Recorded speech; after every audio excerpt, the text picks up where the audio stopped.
ISL Prime League.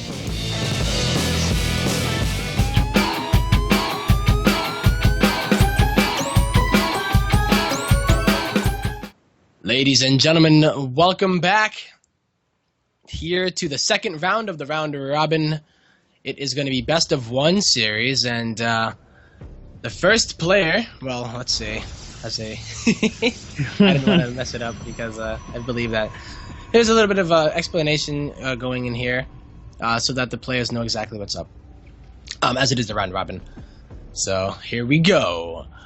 It is the first player spawning in the bottom right from Canada. It is the Blue Protoss. Evil Geniuses, HuK.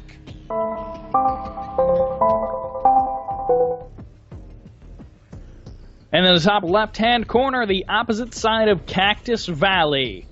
He is doing quite well. The Cyan Terran. Apocalypse. That sounds like really cool, like the Cyan Terran, like not the scientist and not quite the... Not quite the Cylon. Nope. That's sick. But here we are in a best of one, and I mean, I never know exactly how to feel in a best of one situations, only because, like, I mean, I'm talking about when you're in like an open bracket, and it's towards the, I would say, beginning of it, and some of them are best of ones. So you get these players that come in and just kind of like cheese, and they'll just get it out of the way because they have more games to play in the bracket. But in this situation, I mean, they've already played before. They kind of know how each other play, and the map itself, I believe, is random in some form. Cactus Valley, a map that HuK had previously vetoed on... I would say in the first series, rather. So it does spice things up, for sure. A little bit of random map, so, you know, veto's not counting as much. In this particular case, I mean, we've got this cross-spawn scenario, so if you wanted to see a macro game, this is probably the best opportunity for it. And coming out of both of these guys, these are not greedy, but these are standard macro builds from both of them. yeah. Definitely looking the same as we had seen it before. You know, the way that HuK was kind of playing seemed to be early blink into macro. You know, he didn't really utilize the blink stalkers to actually do any attacks. He used to kind of just, I guess, keep himself safe from drops as best as he could, even though HuK did really well with his drops. So let's see if he keeps it up here in the second time that they do face each other. Well, thus far, things are maybe looking a little bit better for Apocalypse. He's doing pretty much the exact same thing that he did in game number 2 of their first series. And of course, he ended up winning that game. But, if my memory serves me, it was definitely not cross-spawn Cactus Valley. So, we've got that much going for us on the HuK side of things. Hey, there's the Twilight Council, as you referenced. He may be going for Blink. That would be no surprise. Well, I'm thinking this build that APOC is doing seems to be similar to the one that he did before. Except it's triple racks this time. I can't remember if this is the same style, right? With the eBay at first, with the +1. And well, he skipped the factory this time, which is the difference between game number 2. So there was a tech lab on one of those barracks, and then there was a factory in order to get right up to the medevac for the... medevacs, I mean, right up to the starport for the medevacs, rather. So a little bit different, just changing things up a tiny bit. This may work out for HuK, though, because I feel like the medevac has been kind of his downfall. It certainly has caused a lot of problems for HuK, even if the initial round of damage didn't kill HuK. As we saw in game number 1, it was more of the follow-up multi-drops, which were really giving HuK that really terrible time. Stalkers, they are desperately trying to hunt down this super annoying Reaper, which, as we've already touched upon, somehow APOC's Reapers just slip away more. I don't even know how. Yeah, oh yeah, trust me. We know. We've seen this time and time again, and oh boy, they so damn slippery. Wow, the Reaper even coming up, taking out that Stalker. And that damage splitting from HuK, where he's just letting his Stalkers kind of attack individual Marines, splitting the damage across all of the Marines, not really forcing HuK to have to micro or anything like that. Maybe slightly inefficient, since he does end up losing that Stalker, definitely annoying. But he hasn't lost too much, it's not crazy just yet. Of course, if he can catch this Reaper, that would certainly be nice. Shuts down that scouting potential, and mostly, in this particular case, HuK would just be looking to confirm that it's just standard from HuK. He's got the missile turret at the front, so he's guarded against those DTs, but it's that triple Rax production, as you referenced before. That's very scary, you know? I feel like what's going to happen is that HuK is going to be expecting the same kind of style that HuK has been doing, but then it's just going to be a sheer amount of units that he has that HuK, oh my god, going for an early third. Ooh. Yeah, I think he's trying to, like, play towards what he's felt before, or what he's seen before, and he's just going to get hit, smacked with, like, how many units are here? Yeah. It's a lot of... Scary amount. Holy I mean, the factory is on 60. Okay, the observer is going to be seeing this pretty early. Not as early as it could be, but pretty darn early. And that is, of course, the warning bell, the alarms going to HuK saying, get ready for the storm. Yep. And it is going to be pounding on the front door. Luckily for him, Cactus Valley is a great map for using minimal amounts of force fields for keeping units out. Mm-hmm. So, this is so scary. He's prepared to deal with Widow Mines as he does have cannons in his mineral line. Let's see, can HuK do it? He does have Blink Stalkers already. Good force fields, actually. Photon Overcharge popped as well. One group of Marine Marauder trying to deal with the Stalker. The other group trying to get some damage done. Now going to be stimming on top of those Stalkers. Nice blink from HuK. That's exactly the defense that he needed. And only now does HuK go down over towards that third base and realize, oh, that was a much more vulnerable target. Yep. And HuK, that's actually going to make him kind of at least have his heart sink into his stomach as he realizes that he went for this crazy build that is supposed to cut a lot of tech, cut a lot of economy in order to either end the game or just cripple his opponent. And HuK, getting away with an even greedier build than before, holds it. Like, seeing it with his observer that early when you said that, I think that has got to mentally prepare him. Yeah, I wasn't actually sure if that was going to be early enough because it was still just a huge army supply advantage leading for HuK. However, HuK, very nice with the defense. He needs to make sure that he doesn't overstep too much. Stim the Marauder is going to be looking for the kill, but nice blinks back from HuK. That's the kind of blink action that I like to see. Third CC going to be going down. Of course, that's after Factory Starport and Racks 4 and 5 got dropped. It is so late for sure, but the medevacs are now out. And on Cactus Valley, you can do a lot of work with drops, so if he's able to get in there and get some good damage done, this could be great for Apocalypse and his chance to come back into it. But HuK is already mining off of 3 bases, 58 workers at the moment, and he's in a comfortable position. You know, the early aggression has been dealt with, didn't really lose much of anything, and he just has to deal with this, man. Can he do it? Medevacs! Of course, the problem with trying to blink your Stalkers on top of medevacs is if the medevacs unload, suddenly you've got Marauders directly in line with your units. Nice targeting, doesn't get the medevac full of units, cleans up the low health one instead. But the nice thing is he didn't have to commit to a major engagement before Thermal Lance. Yes, it really was kind of Apocalypse picking up, not taking too much damage, and then capitalizing on a blink forward. But that's not a fight that he wanted to sit and take. He was just kind of getting as much damage as he could get done.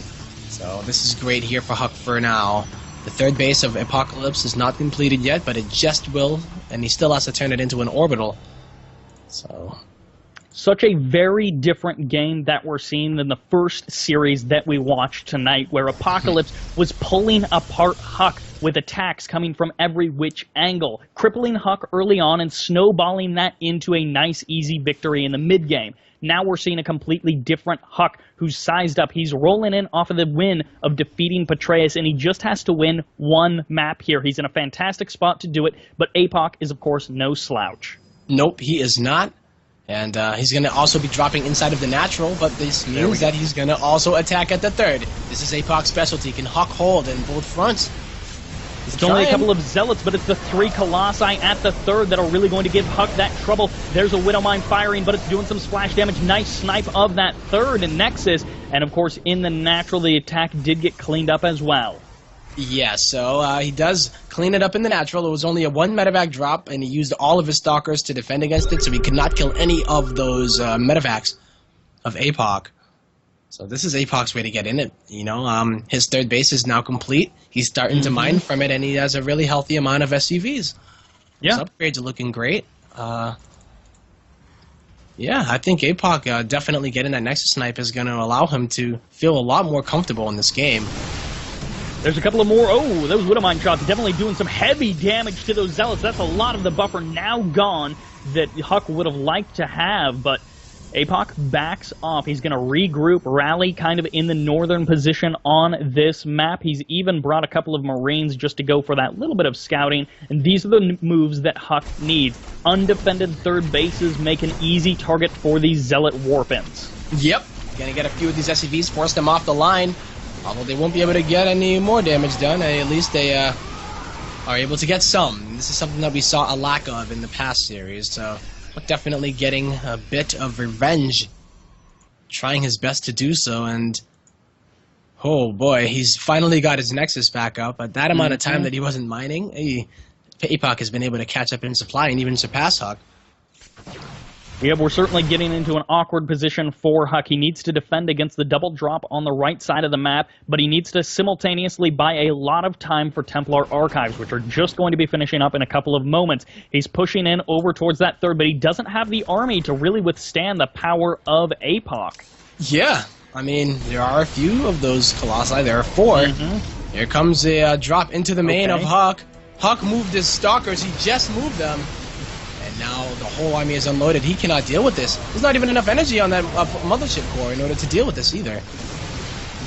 The Marauders targeting down the Stalkers, allowing the Colossi to get a couple of extra sweeps off with those laser beams. However, HuK hasn't taken a huge amount of damage. He's still in contention, and there's Psystorm now going to be on the way. That's the next cloth that, of course, HuK has to deal with. There are a couple of moves that he can try to make before Psystorm finishes up. We'll have to see. Keep an eye on that SCV count in case he rallies the boys.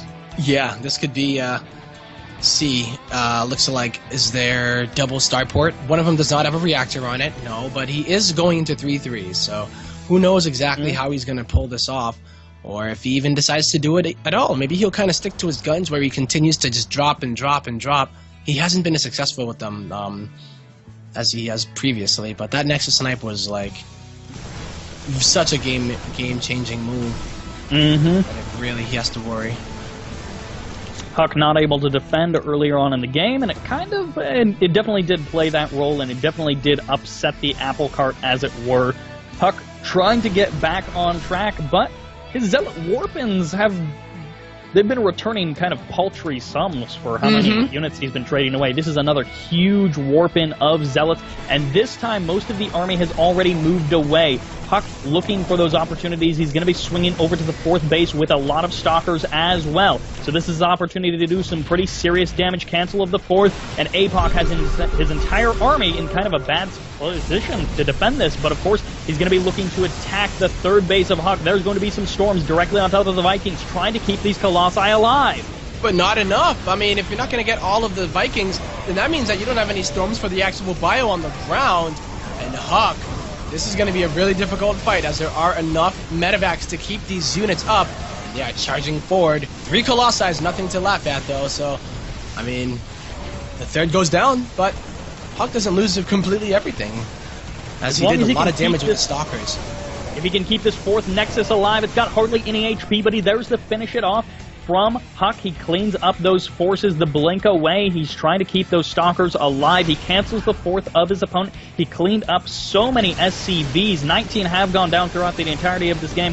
Actually, less than I was expecting, as there's another drop into the main base as HuK is attacking near the 3rd of Apocalypse. Apocalypse starting to eat away, but there's some storm to land on this bio army.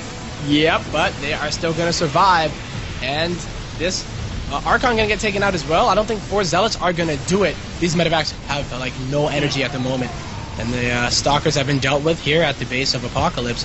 This is going to be where HuK starts to crash and burn, even though a lot of these units are in the red, so definitely got to keep that in mind.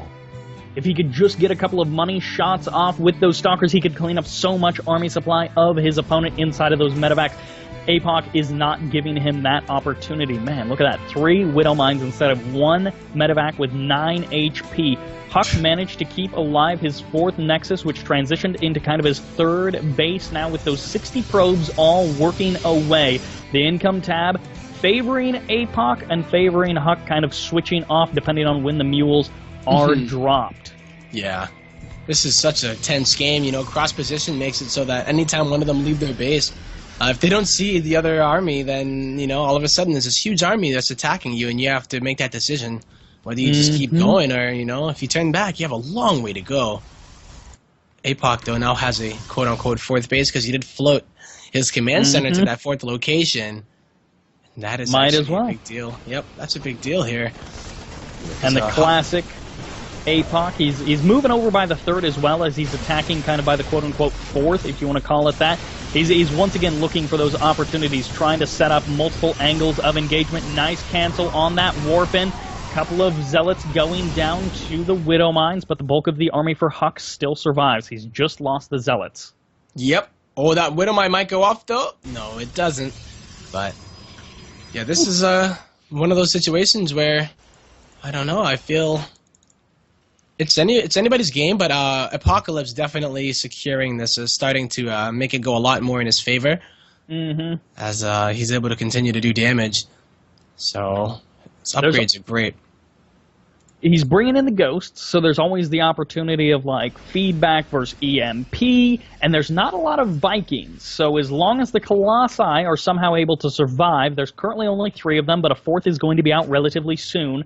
So there's definitely a lot of ways that this can go. While it's looking to be in HuK's favor, HuK does have the opportunity for the crushing victory, and he just needs one good engagement. It's going to be difficult. It's going to take some serious positioning, but if he can get just one good engagement. Yeah. So many Vikings coming now, and you know, they actually almost have the +3. There was like 4 Vikings, Colossi. I feel like, just a moment ago. Yeah, Once again, the making proxy them, pylon. So many. But this is actually not going to do too much. Apocalypse puts down a bunker in that 3rd mineral line. Dark Shrine going to be finishing up relatively soon, as well as the 3rd/4th Nexus. It's at the 3rd base location, but it is going to be the 4th Nexus coming up for HuK. He definitely needs a new place to mine. His main and his natural virtually mined out the both of them, but HuK, he's looking, he's on. I don't think, okay, now he sees it. Good, Storm.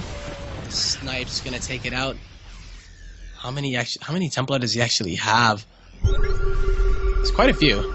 They have a lot of Storms here, so yeah. There's definitely the opportunity. DT steps forward, does get sniped down, forcing HuK to use a couple of scans, but this is not, you know, this is 25 minutes in. It's not like the scans are particularly needed. And nice attack by HuK, a couple of locations. There's the feedbacks from those High Templar onto the Vikings. That's a huge amount of DPS on those clumped up Vikings. Stalker's going to be stepping forward, trying to deal with those Viking numbers. They're absolutely annihilating them, but can the Stim Bio actually be stopped? If they get on top of the Colossi, it could be game over. They're focusing the Nexus, and now they may just get turned down. Wow, and just that DPS out of those Colossi are actually doing incredibly well. That was very scary, and as soon as HuK decided to target the Nexus is when his army really started to melt. But he did it because he realizes that all he needs to do is chill back and just remake all of those units. Does HuK have enough to end the game right now, or jeez? That's a good question, because while we do have 4 Colossi out on the field, will they actually be able to get the correct angle that they need? Will they be protected against the units that are actually going to just kill them?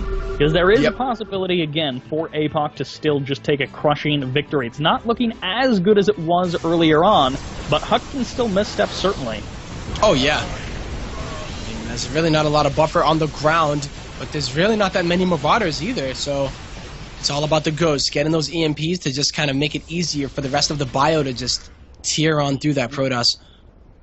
Oh. 4 Vikings at a time. There's only 3 High Templar out on the field, and a couple of them are over by that 3rd/4th base location. I don't know what to call it even. I guess it's just hanging out. Yeah. Like, it used to be the 3rd base, but now it's the 4th base, so whatever. HuK trying to find a comfortable third base for himself to take as he takes and retakes his original third base while expanding on out to the right side of the map. Got that planetary fortress up and running, but there's always the threat of Dark Templar. Mm-hmm. And they could do a lot of work. I mean, there's only... Oh, the planetary actually is going to be able to deal with DTs because it does have a turret next to it. But it's more so about that other base where the HuK's third used to be, or now is again, but... I don't even know what base that is. I think it is actually. It floated away, perhaps. I guess it's the third base location. Whatever CC it actually is doesn't necessarily matter. The world may never know. Oh, once again, attacks in multiple locations. Although this swap attack on the left side isn't really an attack; it's more HuK attacking with that Dark Templar. But a little bit of marine action on the right side of the map at the fourth base of HuK. And HuK, he's looking for that engagement. Now, he does have 17 Vikings throughout the map, so he can tear through these Colossi extremely quickly if he gets the opportunity. But once again, Storm's going to be raining down, and this isn't a whole lot of bio on the ground like there was in the previous game. So the Vikings are only a piece of the equation. Yeah, and you know, I think that Apocalypse forgot about a lot of these Vikings that are on the left side of the map. They're kind of hanging out way on the west side of the map. He rallied a bunch of them over there, but never brought them there. So I feel like if he brought them, he may have been able to take out all of those Colossi. It's definitely kind of a big deal. Falling apart for HuK. Yeah. He's not looking nearly as solid or as strong as he was just a couple of moments ago, and HuK is taking good engagements. Oh, almost cleans up that medevac, which is about half full of units in an HuK situation where he's not doing fantastic on the army supply, and he's not winning the engagements outright. He definitely needs every unit that he can muster. Yes. And now the base has been discovered. The planetary storm's going down on everything.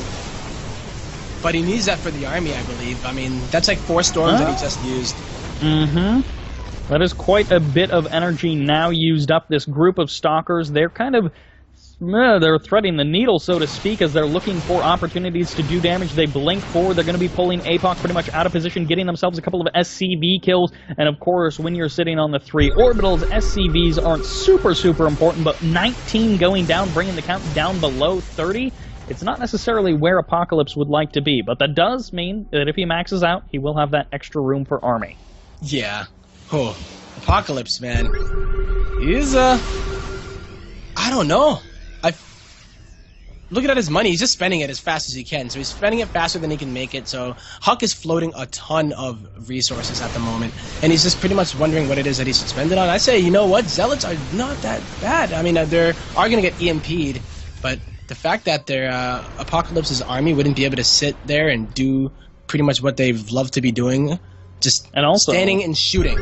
He hasn't really had to kite too much because of that zealot count. It's never really been too high. Yeah. Over at the third of kind of both players, so third/fourth of both players' attacks going on. The Zealots have been cleaned up, but now Apocalypse going to be moving in. Now those Zealots on top of that bio, but this is a lot of storms coming down. Finally, this Colossi count is being reset with an overwhelming number of Vikings. They could land if they need to help deal with these Stalkers and the Zealot storms. Once again coming down, can HuK stand against the tide of HuK? Oh, this is so crazy and so close. HuK is going to lose a lot, but with the DT coming as well as a bunch of these charge lots, it just seems to be a little bit too much. The supply difference is mainly in workers. It's all workers. Holding on. Yep.